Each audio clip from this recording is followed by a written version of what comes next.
तो आज भारत के लिए दो गुड न्यूज आए। एक भारत के चंद्रयान 3 का सफल प्रक्षेपण श्रीहरिकोटा से हुआ और दूसरा फ्रांस के सर्वोच्च सम्मान लीजन ऑफ ऑनर से सम्मानित किया गया प्रधानमंत्री नरेंद्र मोदी को। फ्रांस के बेस्टिल डे परेड के मौके पर बतौर मुख्य अतिथि वो शामिल भी हुए। ये दोनों खुशखबरियां ऐसी जिसमें कि वैश्विक स्तर पर भारत का सर ऊंचा किया। ये दोनों खबरें भारत के न्यू वर्ल्ड ऑर्डर में कद और किरदार दोनों को दिखाती। अब से थोड़ी देर पहले पीएम मोदी और फ्रांस के राष्ट्रपति मैक्रों ने दोनों देशों के बीच होने वाले अहम समझौतों पर चर्चा की, जो बताता है कि आने वाले दिनों में वैश्विक मंच पर न्यू इंडिया और मजबूत भूमिका के साथ खड़ा होने वाला है। भारतीय टूरिस्ट मोबाइल ऐप के जरिए आईफिल टावर में रुपये में भुगतान कर पाएगा। ये भारत फ्रांस की अटूट दोस्ती का प्रतिबिंब है।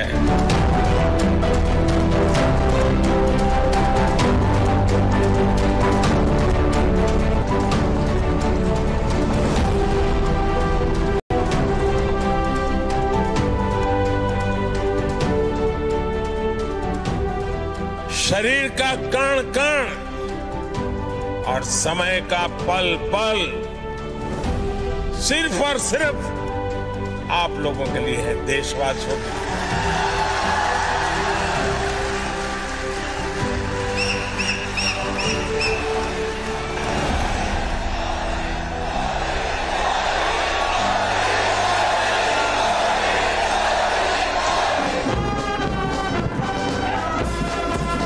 ग्लोबल मंच पर हिंदुस्तान का दमखम, न्यू इंडिया की शक्ति और सामर्थ्य और दुनिया के सबसे बड़े लोकतंत्र का विस्तृत अर्थ दुनिया देख रही है।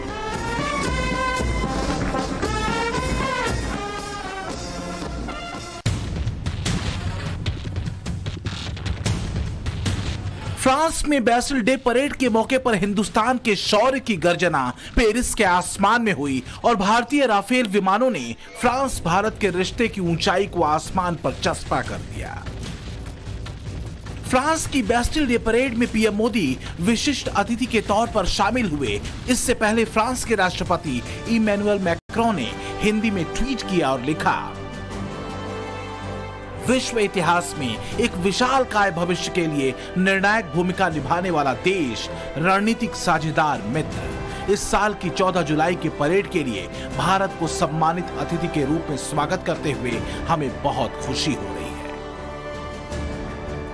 बात सिर्फ भारत फ्रांस के बीच रणनीतिक साझेदारी भर की नहीं है, बल्कि पीएम मोदी और मैक्रों की उस शानदार मित्रता केमिस्ट्री की भी है, जो बदले हुए हिंदुस्तान की विश्व में निर्णायक भूमिका को तय करती है। आज पूरा विश्व भारत के प्रति नई उम्मीद, नई आशा से भरा हुआ है। ये आशा, ये उम्मीद ठोस नतीजों में बदल रही है और इसकी एक महत्वपूर्ण ताकत है भारत का ह्यूमन रिसोर्स। ये ह्यूमन रिसोर्स संकल्पों से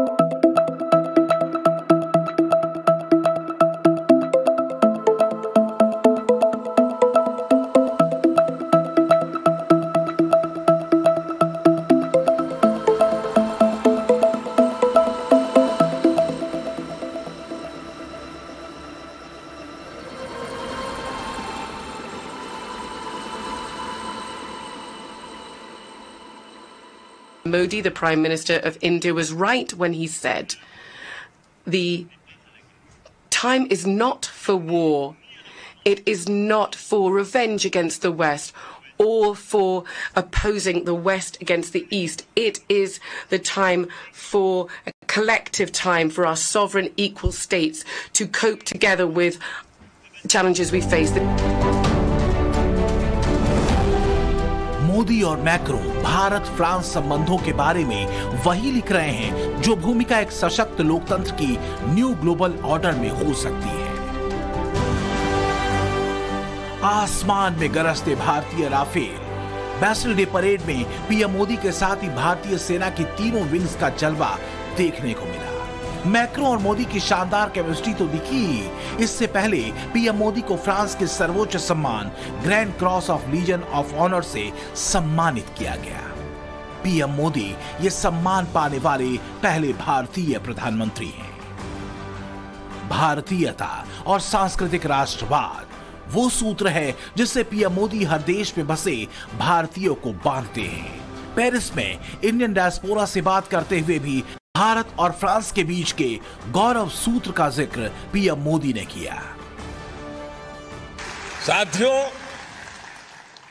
फ्रांस की ये धरती इस बात की गवाह है कि किसी भी देश में परिवर्तन के पीछे परिश्रम होता है, उस देश के नागरिकों का पसीना होता है। भारत की धरती भी आज एक बड़े परिवर्तन का गवाह बन रही है। इस परिवर्तन की कमान भारत के नागरिकों के पास है, भारत की बहनों बेटियों के पास है, भारत के युवाओं के पास है। भारत और फ्रांस की साझेदारी बीते एक दशक में नई दिशा में आगे बढ़ चुकी है। पीएम मोदी के फ्रांस दौरे पर बात कई अहम मुद्दों पर होनी है। इसमें सुरक्षा, प्रौद्योगिकी, आतंकवाद विरोधी नीति, साइबर सुरक्षा, जलवायु परिवर्तन और अंतरिक्ष के क्षेत्र में सहयोग सहित कई विषय शामिल हैं। रक्षा सहयोग हमारे संबंधों का एक मूलभूत स्तंभ रहा है। यह दोनों देशों के बीच गहरे आपसी विश्वास का प्रतीक है। मेक इन इंडिया और आत्मनिर्भर भारत, इसमें फ्रांस एक अहम पार्टनर है। आज हम रक्षा के क्षेत्र में भारत में नई टेक्नोलॉजी के को प्रोडक्शन और को डेवलपमेंट पर बात करेंगे। 2017 से 2021 के बीच फ्रांस भारत का दूसरा बड़ा रक्षा भागीदार बनकर उभरा है। एक और मुद्दा है जिस पर फ्रांस और भारत की चिंताएं एक हैं, वो है इंडो पैसिफिक रीजन में चीन की विस्तारवादी कपट। इस दिशा में भी दोनों देश क्लोज काम कर रहे हैं। फ्रांस दौरे के बाद पीएम मोदी यूएई के दौरे पर भी जाएंगे। भारत, फ्रांस और संयुक्त अरब अमीरात त्रिपक्षीय पहल का उद्देश्य अफ्रीका के पूर्वी तट से लेकर इंडो पैसिफिक के समुद्री क्षेत्र तक में जागरूकता और सुरक्षा सुनिश्चित करना है। आज दुनिया नए वर्ल्ड ऑर्डर की तरफ बढ़ रही है। भारत का सामर्थ्य और भारत की भूमिका बहुत तेजी से बदल रही है। भारत इस समय G20 का प्रेसिडेंट है। पोस्ट कोविड दौर में दुनिया ने भारत के हर क्षेत्र में क्षमताओं और सामर्थ्य को बखूबी देखा और समझा है। यही वजह है कि मोदी एरा में भारत का मूल्यांकन नए भारत के रूप में हो रहा है। मोदी का वो भारत जिसने प्रशंसाएं अर्जित की हैं और पहचान अपने श्रम और संसाधन के दम पर गढ़ी है। ब्यूरो रिपोर्ट, टाइम्स नाउ, नव भारत। और इसी बीच आलोक और ज्योति की कहानी में नया ट्विस्ट आया। आलोक ने सबूतों ने सारा गेम पलट दिया और अब एसडीएम ज्योति मौर्य और होमगार्ड कमांडर मनीष दुबे पर कानूनी शिकंजा कस रहा है। जिसके बाद ज्योति मौर्य ने अपने ऊपर लगे आरोपों पर सफाई दी। मनीष दुबे पर एक्शन की खबरों से पहले ज्योति कैमरे पर आने से बच रही थी, लेकिन जैसे ही ज्योति को लगा केवल आलोक का पलड़ा भारी पड़ रहा है तो ज्योति कैमरे पर आ गई। ज्योति ने मीडिया के कैमरे पर क्या कहा, सोशल मीडिया पर ज्योति के आरोपों को लोग बहानेबाजी क्यों बता रहे हैं और क्या वाकई एसडीएम ज्योति मौर्य कुर्सी जाने के डर से ऐसा कर रही हैं? और क्या अब ज्योति मौर्य आलोक से समझौते के लिए तैयार हो गई हैं? हर सवाल का जवाब इस रिपोर्ट में देखिए।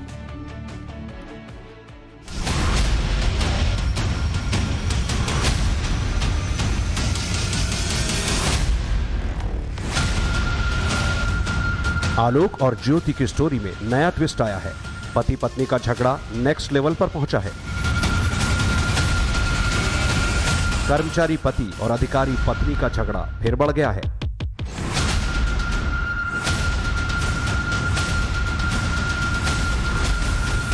आलोक और ज्योति मौर्य की कहानी एक लव स्टोरी से शुरू हुई थी। मनीष दुबे की एंट्री हुई और पिक्चर बेवफाई की बन गई। फिर मामला बढ़ा।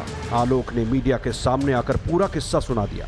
सोशल मीडिया पर आलोक के फेवर में माहौल बना। सोशल मीडिया पर ज्योति विलेन बन गई। आलोक ने मनीष दुबे और ज्योति मौर्य से अपनी जान को खतरा बताया। डीजी होमगार्ड से मामले की शिकायत की तो जांच में मनीष दुबे गिल्टी प्रूफ हुआ। मनीष के सस्पेंशन की सिफारिश हुई। फाइल योगी के मंत्री की टेबल पर है। मनीष पर शिकंजा कसा तो ज्योति ने अपनी चुप्पी तोड़ी। कहानी फिर से पति पत्नी के झगड़े की हो गई। करीब 1 महीने से एसडीएम ज्योति मौर्य और आलोक की कहानी देश में ट्रेंड कर रही है। अगर 1-2 बार को छोड़ दे तो ज्यादातर एसडीएम ज्योति ने मामले पर चुप्पी साधे रखी। लेकिन अब पति पत्नी में फिर से हैवीवेट फाइट शुरू होने वाली है। वो इसलिए क्योंकि अब एसडीएम ज्योति मौर्य भी कैमरे पर सामने आने लगी है। ज्योति ने आलोक पर डायरेक्ट अटैक शुरू किए हैं। ज्योति ने एक इंटरव्यू दिया है जिसमें ज्योति ने 2 बड़े बयान दिए। ज्योति ने कहा कि आलोक उसकी प्राइवेट लाइफ की तस्वीरें वायरल कर सकता है, मतलब ये आलोक ज्योति को बदनाम करने की कोशिश कर सकता है।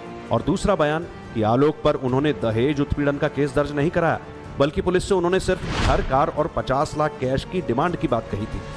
इसी वजह से पुलिस ने धाराएं लगाई। ज्योति का कहना है कि उन्होंने दहेज उत्पीड़न के आरोप नहीं लगाए। हालांकि ज्योति ने यह भी कहा कि उनकी शादी को 7 साल से ज्यादा हो चुके हैं, तो दहेज उत्पीड़न की धाराओं को कोर्ट वैसे ही खारिज कर देगा, जो कि कानूनी तौर पर भी सही है। लेकिन सवाल यह कि आखिर जब डाइवोर्स केस की फाइल कोर्ट में ओपन हो चुकी है, तब ज्योति ने अपनी चुप्पी क्यों तोड़ी? अगर ये मनीष दुबे के खिलाफ कार्रवाई होती है तो ऐसी ही कार्रवाई ज्योति मौर्य के खिलाफ भी हो सकती है, क्योंकि वो भी इस गुनाह में उतनी हिस्सेदार है। मनीष दुबे ज्योति मौर्य से ही आलोक दुबे को अपने रास्ते से हटाने की कॉन्स्पिरेसी कर रहे हैं। ऐसे में अब ज्योति मौर्य खुद के बचने के तरीके निकाल रही है और शायद इसीलिए वे बयान दे रही हैं कि आलोक मौर्य के पास कुछ उनकी ऐसी पर्सनल तस्वीरें हैं जो उसे वो लीक कर सकता है। तो ये कहा जा रहा है कि कहीं ना कहीं इसके पीछे वजह यही है कि वो सिंपैथी गेन करना चाहती हैं, इस जांच से, इस कार्रवाई से बचना चाहती हैं। सोशल मीडिया पर जो सवाल उठ रहे हैं उसे लेकर हमने पड़ताल की। हमने मामले की जानकारी जुटाई। हमारे संवाददाता ने एक्सपर्ट से बात की। सुनिए हमारी इस पड़ताल में क्या कुछ निकलकर सामने आया। आलोक मौर्य ने जो ऑडियो जमा किया है, जिसकी आधार पर मनीष दुबे के खिलाफ कार्रवाई हो रही है, उसमें मनीष और ज्योति दोनों बात कर रहे हैं और दोनों आलोक को अपने रास्ते से हटाने की यानी कॉन्स्पिरेसी करने की बात कर रहे हैं। इसीलिए कानूनी जानकार कहते हैं कि इसमें सेक्शन 120 यानी 120 लग सकता है। ये एक ऐसा धारा है जिसमें अपराध से पहले उसकी कॉन्स्पिरेसी की जाती है। कानूनी जानकार ये भी कहते हैं कि इसमें उम्र कैद तक की सजा हो सकती है। ऐसे में अगर ये एफआईआर दर्ज होती है और ज्योति मौर्य जेल जाती हैं तो फिर उनके खिलाफ भी कार्रवाई होगी, उनकी नौकरी तक जा सकती है। तो जिस अपराध में मनीष दुबे के खिलाफ कार्रवाई होनी है, उसी अपराध में ज्योति मौर्य के खिलाफ भी कार्रवाई हो सकती है, उनको जेल हो सकती है।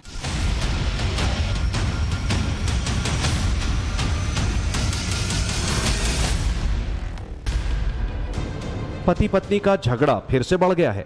आगे क्या होगा, अभी इस पर पुख्ता तौर पर कुछ नहीं कहा जा सकता। लेकिन एसडीएम ज्योति मौर्य के प्रेमी मनीष दुबे का निलंबन करीब करीब तय माना जा रहा है। और एक्सपर्ट्स की माने तो इस केस में आगे पुलिस की एंट्री होगी, क्योंकि आलोक मौर्य ने ज्योति मौर्य और मनीष दुबे के खिलाफ जो आरोप लगाए थे वो सिर्फ लिखित शिकायत भर नहीं थे, बल्कि आलोक ने इन आरोपों के साथ कई सबूत भी सौंपे थे।